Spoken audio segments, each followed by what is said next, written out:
Kenya is hosting Africa to climate talks. We're calling out what? The Africa Climate Summit 2023. It's going to be held in Nairobi at the KICC. Various conversations taking place.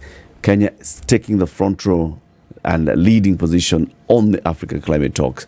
The CEO of that summit is in the studio now with us, Joseph Ng'ang'a. Good morning. Good morning. Welcome to Kenya's biggest conversation. Thank you. Welcome to the hot seat, the Situation Room. Karibu sana. Asante. City has the day's proverb. Every week he gives us a proverbs from one country. This week the proverbs are from Burkina Faso, which has a military ruler and a president who's been ousted. Yes. Blaise Compaoré. Yes. That's the gentleman. That's the man, eh? Yes. In that region, if you're talking about West Africa and you're talking about the Sahel region, it's called a coup belt. It's like the thing that predominates the conversation there is a coup followed by another coup followed by a counter coup. It's hard work keeping up. But the proverbs remain the same. We haven't had a coup in a while. Where? Captain so-and-so. Do something. Come on. Shake things up just a little bit. Next door, these guys are at it. We're being left behind. Come on, man. Anyway, and now it's gone a notch further. Nigeria is telling people, excuse me, get out of our business. You, first of all, you Nigeria, you. You echo us. You're telling us what to do. Who are you? We are going to come there and we know who was elected and who is in power right now. We know who should have been We'll elected. set it right for you. We'll come and install democracy. Keep joking with us. Right. Today's proverb. Ants, as in siafu. Okay? Si anti. Ants surround the dying elephant. Ants surround the dying elephant. Yes. Joseph, this proverb, when you hear it, what's your interpretation of it? Ants are very intelligent. They can see when dinner is about to be served. Hungry. Can spot it from far. Exactly. So what do you think the Burkinabe are saying? Be like the ant? Well, I'm not sure what they're trying to say, but if I were to think on my feet, which is not my strength, I would say it's about anticipating opportunities and challenges, and ants have an ability and a knack to do that. And despite their small size, when an elephant is weak and it's its worst, the most little of animals can overcome it. Good perspectives. Good perspectives. No, it's actually very good. In fact, there's this picture in my mind when you go to these channels that deal with animals and how they go about their political affairs. You actually see how all these animals, when some creature has died, over time, you see the creature, then slowly it just disappears until there is nothing. And ants are part of that particular political system. Yes. Yep. Joseph, you're part of a group of professionals that people don't interact with on a daily basis, the public, the wider public. When the president hosted you at State House and announced you as the CEO of the Africa Climate Summit, some people were seeing you for the first time. Some people will see you next month for the first time and will be like, okay, so we've got a Kenyan who was hosting this. Who is he? So why don't you just introduce us to Joseph Ng'ang'a? Well, how much time do you have? Wow. A lot of As time. we have time, a whole hour. No, I would say I am obviously a Kenyan, born and raised in Thika. I've spent most of my life working in entrepreneurship, so setting up companies, building new organizations across different sectors, and in the last 15 years in the renewable energy sector. But renewable energy and climate are very closely linked, and so I would say climate, which is an emerging agenda for all of us, is part of what I've spent 15 years doing. I also have two wonderful children, and yeah. That is Joseph. 360 view, an introduction into Joseph. No. There's, that's what, 270? No, that's too, You no. want some 90 more? That's he said 360. No, it's 180. It's 180. Yes. There's the other side. Children, you then. I have parents too. Okay. I've got you. You got it. I've got it. 360 now? That's 720. Okay. So you said the last 15 years you've spent time in the renewable energy space, and you're seeing the correlation between that and climate and the climate change. Now you will be leading Kenya's preparation and organization of the Africa Climate Summit. What is the Africa Climate Summit? Thank you. And just to be very clear, I am not leading. This is His Excellency's vision. He is leading the world in a new conversation around climate. And I am what we call KYM. I'm here to make sure that the machinery works so that he has a platform in which to engage the world in this new narrative. Okay. And it's a really exciting summit. It's a fast summit that Africans are coming together, gathering to agree on a common position to engage the world from a climate action perspective. It's also really exciting because the attendance is over 25 African presidents, global leaders, leaders of philanthropy, leaders of civil society, private sector, and so on. So we anticipate that the conversation will not be people speaking to themselves, but rather the global community engaging to address an existential crisis that we are all facing, which is climate change. And we'll be doing so on the continent, and it's hosted in Nairobi by His Excellency in his capacity as the chair of African Heads of State and Government on climate change at the AU. So it's an AU summit hosted by His Excellency in Kenya. Why is it important this time? Why are we hosting it for the first time? I think there's a recognition that as a continent, we can no longer be seen as victims. We can no longer be seen as helpless. We must be seen as part of the solution. And we do have the solutions. As His Excellency says, we have across the continent all the tools, all the instruments that can help unlock the climate crisis. But to do so, we need to discuss the whole climate finance architecture. The current situation with financing makes it impossible for us to unlock those opportunities and deliver solutions to the world. And so we need to figure out as a collective how we address the climate finance part. So what we already have, which are the resources, can then be optimized. There are many conversations around climate, around renewable energy, some say to be clashing. So we are looking at world geography, and those have always bumped heads in terms of what ought to be done. I think it's very interesting that a conversation now is being steered from an African point of view, and that those who are in positions of leadership then can now take charge and be the conversation starters and continuers of this. But the question is now, will it be looking at these conversations that are being had from an African perspective in terms of what African nations must do and not what they've been told to do over the last 20 years? It's a very good question. And the reason I feel it's an important question is because it's also about perspectives. You can choose to be a victim, or you can choose to say, actually, I understand what the challenge is as an African leader.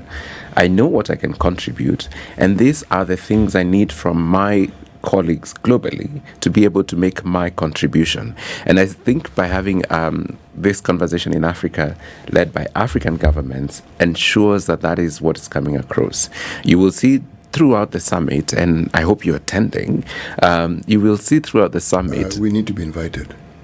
No, it's open registration. We are already at 21,000 registrants. Okay, Please join. We need to be invited. And we are closing down the registration tomorrow at noon. So if you're going to register, please do so. I didn't hear me. He's invited you. Please go on. His Excellency has invited the world. I believe that includes you.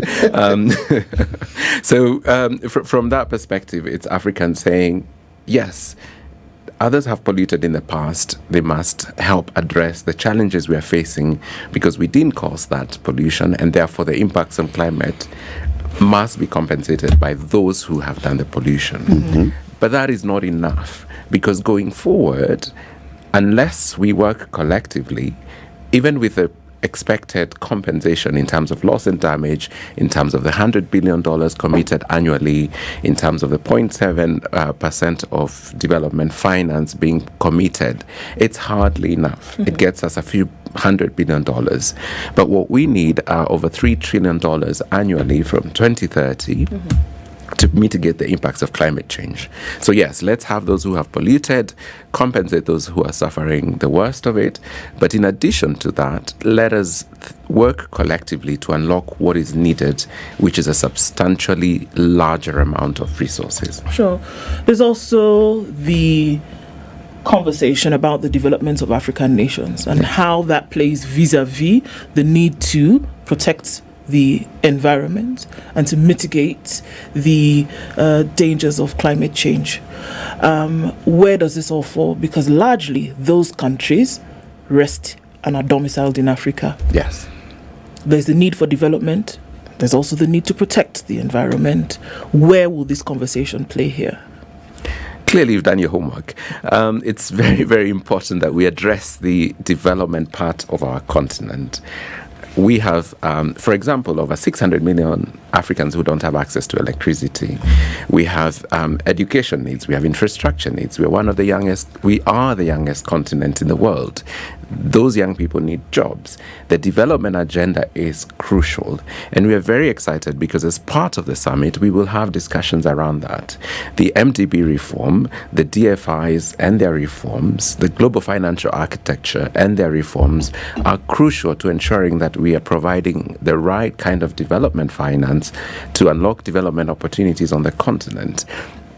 When countries are at the precipice of debt default, have challenges with liquidity, it's impossible for them to also prioritize climate investments. So first and foremost, we must prioritize the right kind of development finance. So the conversation at the Africa Climate Summit will include conversations around development and the right type of development finance. We can no longer continue having the kind of credit ratings that makes it impossible for countries on the continent to borrow money to advance their development agenda. But what we're also saying is that climate and climate investment is not in contradiction to development. It is in addition to. So let's do all the right things to fix the development agenda, but then let's also build onto that the climate agenda. When we say, because you've touched on something that the president has also talked about even globally, we need to review the global financial architecture. Do we have proposals on the table? Absolutely. Is there a specific agenda that will be discussed at this summit, which we hope that at the end of the summit there'll be a communique and a resolution being adopted by African countries? This is what we are telling the world going forward. We start engaging on this particular front. Absolutely. So one of the outcomes of the Africa Climate Summit is the Africa Declaration, or rather the Nairobi Declaration. And within that declaration, we talk about those points where we say what needs to happen, what is the right conversation around the financial architecture that must be implemented going forward. And I think His Excellency has taken a very bold position in engaging the world by defining the challenges and then offering solutions. But those solutions must be addressed and implemented on a global stage. They are not exclusive to Kenya or to Africa. They are global conversations. What do I mean by that? If you look at his narrative on the global financial architecture, and as I said earlier, let's please continue with this development conversation. Let's make sure we are reforming the MDBs. Let's make sure we are following the Bridgetown Initiative and other initiatives around that. But that won't get us the quantum of money needed to address climate challenges. And to bring it closer to home, if you look at a country like Malawi, they have over $1 billion worth of infrastructure damage in the last 2 years because of cyclones. Now, Malawi today has a hard time borrowing money to invest in the country's development agenda, let alone address the climate damage, because it's considered from a credit rating perspective, from a liquidity, from a debt perspective, as a difficult to invest in country. And so what His Excellency is saying is we must look at the climate agenda very differently. We must collect global revenues that are independent of political interests. Today, revenues are collected from developing world based on their commitments, based on what they want to provide, based on political interest. If the politics of a particular country like the US changes, their development finance, their climate finance changes. So His Excellency is proposing, and that's part of the declaration, is that we have global revenues that are independent of regional or country politics. But then the governance is also crucial to that money. So if we collect all that money, but the decisions are made by those who have the ability to contribute the most, they will drive their agenda. Yep. So the governance of that money must be driven by climate first. And then the priority on investment also needs to be very clearly around climate and not around regional interest. Kenya has a much stronger position in terms of its ability to borrow vis-a-vis Burundi, for example.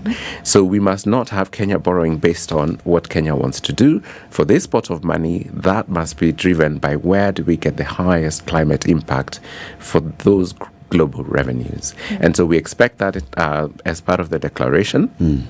We have drafted the declaration based on His Excellency's vision. That is now sitting with the AU as an AU declaration. AU is sharing it with all member states, gathering their inputs. And I'm very, very excited and feel very strongly that they will endorse the declaration because it speaks to us as a collective, as Africans. It's been said previously that it's easy for African nations to come together because our problems are more or less similar. So similar problems, easy to come together in concert. Would this be another position whereby looking at the problems, look at bans, for example, that have taken place that would then protect the environment in one way or another on the African continent? The problem of implementation comes into play. Okay, what happens after that? You could replicate it across the continent. Doesn't matter where you look, really, and you'll find those issues. When you look at financing, again, another problem. Through and through. Is this an opportunity for Africa to have a united front when it comes to some of these matters and say, well, look, let us deal with our issues as Africa? Because I think there's a lot that needs to be done. We can point fingers at the global north for a lot. And in some cases, it's necessary to do because they're at fault. In other cases, no, because we have a lot of work to do. Is this an opportunity to then have we as African nations united on a front in terms of what needs to happen administratively, governmentally, at the same time saying this is the position that we have taken for world conversations then on climate? Absolutely. And you've hit the nail on the head, which is we as Africans have a common and must have a common position. And this is part of what we hope to have as an outcome of the summit. Why? Because we face a lot of similar challenges across the development agenda. Some countries have bigger problems on one item or another, but collectively we have very similar challenges. Where we also are incredibly complementary is in our resources. For example, South Africa, with its current energy mix, stands to suffer a lot from an economic perspective because as we price carbon, and South Africa is heavily electrified with coal, their economy would be at risk. It's already at risk. They have huge unemployment among young people. But Mozambique and DRC can solve South Africa's problem because they have large rivers that can provide hydropower that can decarbonize South Africa's electricity system. But not only decarbonize it, but offer competitive electricity and in the process also help DRC and Mozambique develop. And so we have similar challenges, but we are also incredibly complementary in our resources. And so having that collective conversation, unlocking our strengths as from a regional perspective is part of what I believe this summit will and aims to achieve, which is, yes, we have common challenges, but if we bring our strengths to the table, we unlock our collective challenges. And we can also have common solutions. Registration closes tomorrow. Yes. Okay, how does one register as we take this break? Yes. So the website is acs.org, and you can register there between today and tomorrow. We close at noon tomorrow. We're already at 21,000 registrants, but there's still space for. There's a room few more. for more. acs.org. Go in there, register. It's free. Nothing. If you find anyone asking you for money, you're not in the right website. You know, this discussion and who should pay for the damage is a topic that's really long overdue. Long overdue in this sense. Those who study these matters of climate change seem to be in agreement that of all the problems that are caused and who causes them, if you look at what we call low-income countries, and this continent is full of those countries, literally not all of them, they contribute only 0.2% of that problem. But also when you talk of reparations and how it is that one should pay for it, there's an estimate that is necessary or required, something like $1.1 US trillion. But the discussion about the benefits that accrue from that investment are actually not talked about. Now, the honest conversation surrounding whether it is what it is we use to power our nation or to create industries, whatever it is that we talk about that brings this about, these things are manufactured not here, definitely not here. Now, the reluctance to change whatever it is that is utilized, whatever it is that is meant to spur development, to make it sustainable, is something that seems to be an issue that those who do it have dragged their feet about, and yet this continent can. Now, when we ask for who should pay and how much they should pay, that discussion has been had and people have figured out, the figures have been worked out, they figured this amount. But it isn't to give us just so that we get it, but there is what it will do. And why am I saying this? If you look at, say, that sort of drought that we've had, the region of South Africa, you're talking about something that hadn't been seen over 300 years, okay? Now, most people don't know this, but Cape Town almost ran out of drinking water, literally, meaning because of the drought. And this discussion of climate change, this climate change that we're talking about, it brought this about. You're talking about the cyclones in Malawi, the one this Brother Nganga here has mentioned. But it isn't only that. Look at what we keep discussing here. It is actually profound. And yet the solution that the West is looking for actually lies with us. But the dishonesty in the conversation is that they seem to want to control the narrative and to claim or to state that we are equally responsible, and yet we are actually not equally responsible. Yes. So it means there's a reluctance, not just for reparations, but to see the need to bring about change, which could actually bring enormous benefit to them more than it is to us in reality. Okay. Now, how does one ensure, because that long speech is intended to take us here, we will have this discussion. What are we doing different this time to make sure that apart from having the discussion, writing memorandum and agreeing, that we actually get these countries who are responsible for this problem to actually start forking out the money they should fork out? Because they are very reluctant to fork it out, and they give reasons why they shouldn't and what they should do, and they provide solutions which they haven't applied, because if they had applied those solutions, we wouldn't be having this discussion in the first place. What's the strategy, Joseph? It's a very good framing of the challenge. And if you think of the West, they have their own issues, absolutely. And as often happens in political economy, they prioritize what's important to their voters. Yes. And they forget that there's a regional, a global responsibility for what they've done. And so part of why this summit is so crucial is because Africa needs to start speaking with one voice. As long as we're fragmented, as long as each of us gets a bit of crumbles and we're happy with it, we're not going to engage them in a way that provides that level of push that will make them come to the table. And the reality is we have been fragmented. Our minerals are exported in the form of soil to China or wherever else and turned into batteries, and then we are sold those batteries at very high prices. We have bauxite, places like Sierra Leone, where they could really use the manufacturing and the jobs. Bauxite is shipped as soil again, processed, and then brought back to the continent. How does that happen? It happens because we are fragmented, because we don't work together, because we don't have a common voice. We have minerals that are energy transition minerals like cobalt and lithium. Again, the same issue is happening. But if we said, ladies and gentlemen, you want these resources, you need to come to the table. And these are the terms of engagement. These are the rules of engagement.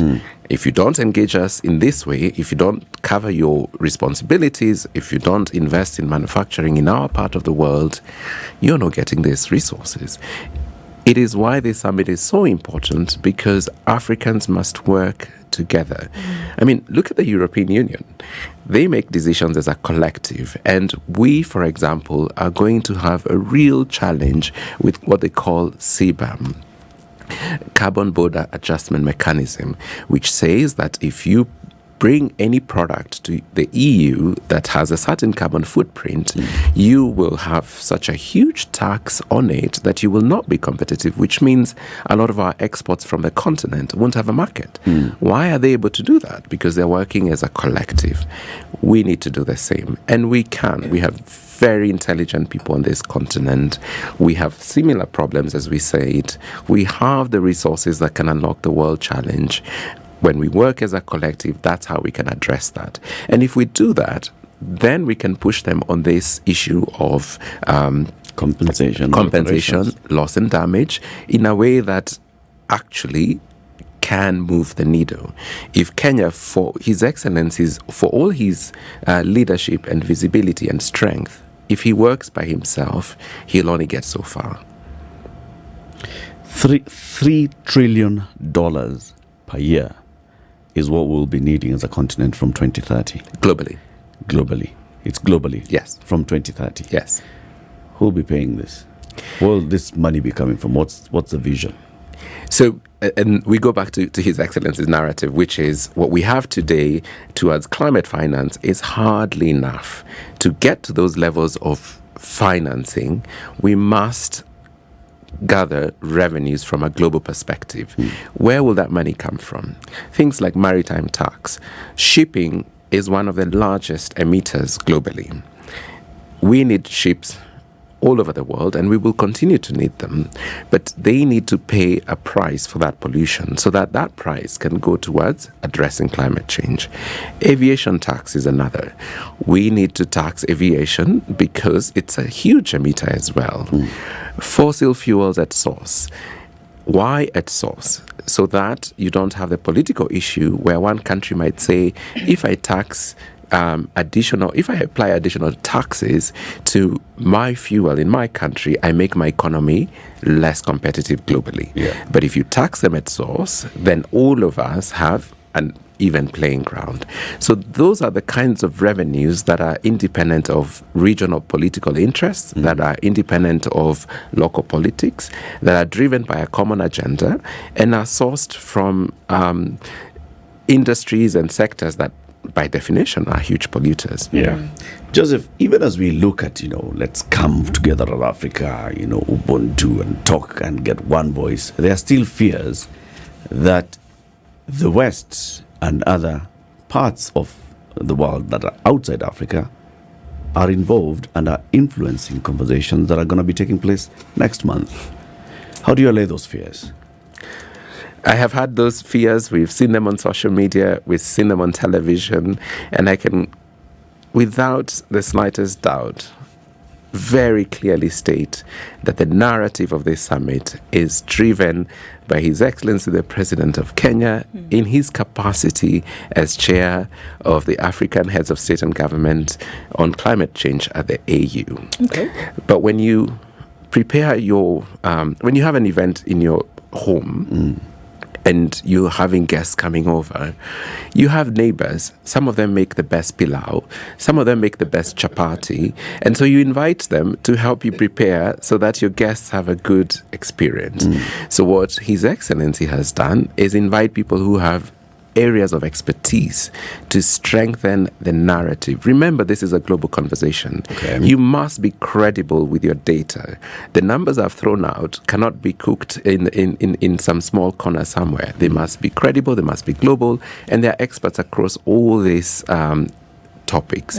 The challenge of climate change is it's so diverse and so broad that you need a large set of stakeholders to provide all the information you need to have a credible position. And so that perception comes from that. Are these consultants also fact-checked? It's a very good question. Peer-reviewed and globally accepted that, the consultants that we're using to come up with, generate all these numbers and even look at the strategies that we could use, that they are not playing somebody else's game? It's another very good question, and the answer is yes. So by the time you have a consultant working with you on such a large and important and crucial agenda, you must be very thoughtful about who you work with, and you must be very thoughtful about what experience they have. And so, again, I would say that yes, these consultants have a long track record, whoever they are, and there are a wide variety of them. And may I add that it's not just consultants, it's organizations such as myself. Remember, I have been seconded from an organization that works in the climate and energy space. There are organizations that are scientific organizations, there are organizations that are political organizations. So all of them must be credible and they must have a track record, and we do have that. It's interesting because it's been a while since we saw the sentiments in the nature that came from the president when he spoke about two things. Number one, climate financing, or financing in general, globally. And then number two, when he spoke about the nature of conferences that take place and really nothing comes out of them. And he was very bullish. And I liked that because it was about time somebody said it, because the people were teeter-tottering about whether they were going to have that conversation or not. I mean, look, we had COP27 in Sharm el-Sheikh last year. Before we close and open our eyes, Dubai 28 is happening in a few months. The question is then what happens after that? And so here we are having an Africa Summit. It's the president's baby. Many could say it is the manifestation of some of the things that he has said earlier in the year or even last year as pertains to climate. What's the guarantee? What's the surety that even as everybody comes together with the statistics and the numbers that we're looking at, with the resolve to do something from an African perspective, that it'll go beyond September 2023? Very good question. The challenge of the climate conversation, again, is because it's so broad and it's a global conversation. It's easy to have a very, very large conference. I was at COP27 and navigation alone was a nightmare because you have so many attendees, so many conversations, and what comes out of it. So what we are doing with the Africa Climate Summit, and this is part of His Excellency's commitment, is we have 5 outcomes. One of them is a roadmap. So in the declaration, which we hope to be signing at the summit, based on African countries agreeing to it, has clear outcomes and clear steps on what we as Africans are committing to do. Alongside that, we have commitment frameworks. What are the international partners committing to? So one of the outcomes of the summit is a roadmap. We take what we as Africans said we will do, we take what the global community said they will do, and we have a way of following through to make sure that those commitments are being followed through. There'll be gathering at the UN General Assembly, there'll be gathering at COP, and there'll be another gathering in February at the AU, so that we are holding ourselves accountable to what we said we will do. Brother Nganga. Yes, please. What? Just Yes, don't call him brother. apostle. Yeah, No, brother Nganga. waiting for the choir. Once we've had this conference as a continent, are we going to communicate to all the member states of the AU how each country will benefit and how they must benefit and how they must have a structure and a framework within which they can benefit? I say this because Kenya is already a leader, a global leader in renewable energy. There is no question about it. So when we're talking about it, we're talking about something we have a very clear idea about. We know. And then again, there is the need, if we are the lead country, to continue leading by example. And yes, there's monies that we keep saying should be paid. There are things we expect in terms of reparations. But then the conversation about the resources that you have, which you don't need to look for, being utilized to bring about these changes that you know you need.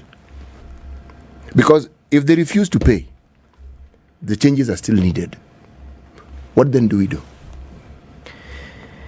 From Africa's perspective, as I said, we also have our own solutions.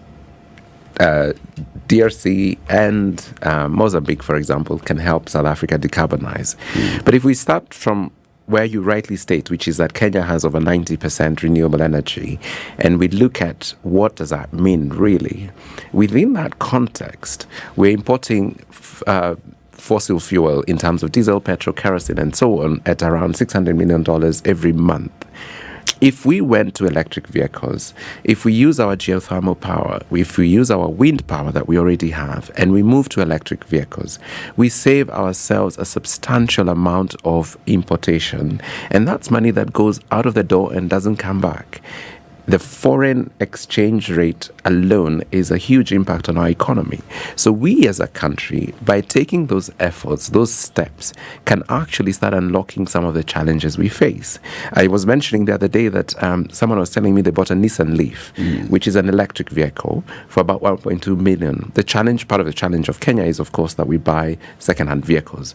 But even with those second-hand vehicles, now we're beginning to see second-hand electric vehicles. And he bought one for 1.2 million shillings. And for the last, we're in August. So for the last 8 months, he has spent 15,000 shillings to fuel the vehicle for commuting back and forth. Why? Because his electricity bill is what he's paying for his vehicle. Now, if he was using petrol, your guess is as good as mine how much he would have spent. Yeah. So not only is it good for the environment, it's good for us as a country, and it's good for our economy. And then I take that argument one step further and say, part of the reason our electricity price is so high is because we don't utilize our installed assets optimally. We use our power. If you look at our demand for electricity, the peak is from 6 p.m. when you get home and you're making dinner, you're taking a shower, your kids are doing homework, and you go to bed. And then it falls off a cliff. But all that asset to cover that peak is still invested in by the country and by you and I. Yeah. So we pay for power we are not using. What if we had electric vehicles and each of us plug it in before you go to bed? That power is being used and you're paying for it. So you're getting value out of it and you're paying for it, as opposed to paying for it and not getting value for it. So our overall per unit electricity price goes down. It makes our cost of electricity lower, and you know as well as I do the impacts of that on our economy, from productivity, from better manufacturing, from competitiveness, and so on. That is Kenya. You take that and you address it in the same way in a place like DRC.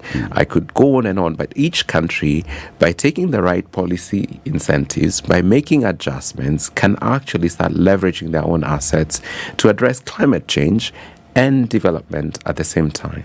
There's a small problem here, though. Every time these conversations are had, a commercial conversation creeps in. And I say creeps in because it doesn't hit you in the face, but it's always there. Like now when we talk about electrical vehicles, I'm asking who's pushing this agenda. I understand the benefits, clearly. There's no question about it. But because our lived experience is the commercial, the profit-driven agenda is always the hardest pushed. But they've learned with the time not to be in your face. So they go around it. It's like when you talk about medical research, the pharmaceutical companies are very vested in medical research. They need to know, they need to find out, because it's part and parcel of what they do. So then the stories of big pharma and so forth come into being. So the reality is there'll be profit-driven discussions. The question is, how do we navigate around this reality, because it is a reality, and ensure that we still benefit despite all these things? Profit comes in multiple ways. There's financial profit, there's climate profit, there is quality of life profit. So assuming you're referring to the financial profit, there is, in fact, it's actually a very good discussion. Why don't we have electric vehicles ubiquitous in Kenya if my numbers are correct? Because there's a profit motive on the fossil fuel side. And so, as a country, as individuals, you must be smart enough to run the numbers to understand, yes, there are profit motives by others, but what is in it for me? What are my best interests? And I think part of why we're having this summit on the continent, talking about our collective strengths, is exactly that. We have things here that, if we use them intelligently, can profit us in our best interests as opposed to others' interests. Okay. If you look globally, the conversation on fossil fuel is, let's try and move away from fossil fuel. Now, those of us in the developing world are being told, in fact, stop even investing in extraction of fossil fuel. Don't even invest in power generation using fossil fuels. Where do you sit on that conversation? Another very important conversation. And again, every country must look at its own situation and determine what's best for it in the context of a global climate agenda. Certain countries have fossil fuels. They must look at those fossil fuels as a resource that they have today to develop their economies. The challenge with that is, as we move to decarbonization, if they are heavily powered by fossil fuels and there's a carbon cost to their manufacturing, to their infrastructure, they are not going to be globally competitive. Secondly, as you look at the global conversation around emissions and the need to reduce them for all our sakes, remember, this is a global challenge, and we're all going to, in fact, Africa is already suffering enormously from it. So it's coming. So we must be prepared for it. So as a country, you might say, yeah, we have resources. We should be allowed to use our coal, our petrol to drive our development because the West did the same. And why should they have a free get out of jail card and we don't get to use our resources? The counter to that is you invest hundreds of millions of dollars in oil extraction, in refineries that become stranded assets in 10 years. So you've actually compromised your own economy by thinking very short term. So what I would say to that is, one, every country must determine its path in the context of a global climate challenge. Two, where countries have resources and feel they need to use them, they absolutely should run the numbers, do the analysis, get the right advice for what is best for their situation so that their citizens stand to benefit from what they have, but do not strangle their citizens with borrowed money into capital investments that do not yield the returns that were planned for. All right. What are the dates for the summit? The summit is from the 4th to the 6th. We're very excited to be hosting it alongside Africa Climate Week. Africa Climate Week is a UNFCCC mandated event, which happens every year before COP. That will run concurrently and then continue into Friday. And most importantly, we have a pre-summit, which is a youth pre-summit. As you know, all this work we're doing, I have gray hairs. I'm not going to be around for a very long time.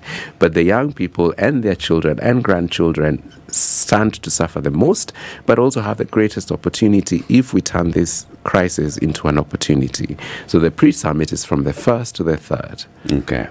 And then the summit itself from the 4th. Yes. Is KICC going to be ready for this? Yes, I have moved my office to KICC. KDF have been there working 24/7. His Excellency has visited a number of times. We have a 3 p.m. walkthrough every day to monitor progress. I think it's a symbol of this country's opportunity if we work towards a collective outcome. I think KICC in itself is a symbol of what can happen when we take an asset like KICC, we take our collective strengths as a country, and we work towards a very tight deadline. So yes, it's going to be not only ready, spectacular. We'll look forward to it. Joseph, thank you very much for joining us, and all the best with the conference itself. Thank you. Register today on acs.org. It's free of charge. Registration closes by midday tomorrow. Joseph Nganga is the CEO of the Africa Climate Summit. He's been here. We've been talking about Kenya's spearheading the Africa Climate Talks. This is the Situation Room, the only way to start your day.